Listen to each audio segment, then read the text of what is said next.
بار association Rawalpindi کی جانب سے محفل میلاد النبی صلی اللہ علیہ وسلم کا انعقاد کیا گیا، جس میں میاں عبدالقیوم ترازی ایڈوکیٹ کو شاندار الفاظ میں خراج عقیدت پیش کیا۔ اس محفل پاک کے روح رواں president high court bar association Rawalpindi Saeed Yousuf advocate اور Qasim Mahmood Malik secretary general high court bar association Rawalpindi تھے۔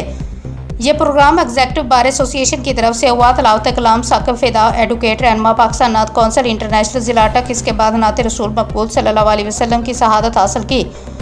فیصل نیازی ایڈوکیٹ، سید سبطین بخاری ایڈوکیٹ، بصیر الحسن ایڈوکیٹ نے کی۔ اس محفل پاک میں پاکستان بھر سے وکلاء اور ججز نے شرکت کی اور میاں عبدالقیوم ترازی ایڈوکیٹ کو شاندار الفاظ میں خراج عقیدت پیش کیا اور نعت کی خدمات کو سراہا گیا اور ان کے اعزاز میں شیلڈ ان کے فرزند جمال مصطفیٰ اور طوا مصطفیٰ کو پیش کی۔ شیخ عبدالغنی ڈاکٹر شماس الحسنین نے بہترین انداز میں نذرانہ عقیدت سرور کونین صلی اللہ علیہ وسلم پیش کیا اور بار ایسوسیشن نے شیلڈ سے ان سب کو نوازا۔ بعد خطاب کرتے ہوئے Saeed Yousuf Khan advocate high court bar association Rawalpindi اور Qasim Mahmood Malik secretary general high court bar association Rawalpindi نے میاں عبدالقیوم ترازی ایڈوکیٹ کو خراج عقیدت پیش کیا۔ محفل پاک کے تمام انتظامات ex president Khawar Riaz Hussain Qadri advocate high court bar association Rawalpindi نے سر انجام دی اور محفل کے اختتام پر درود و سلام سے اختتام کیا۔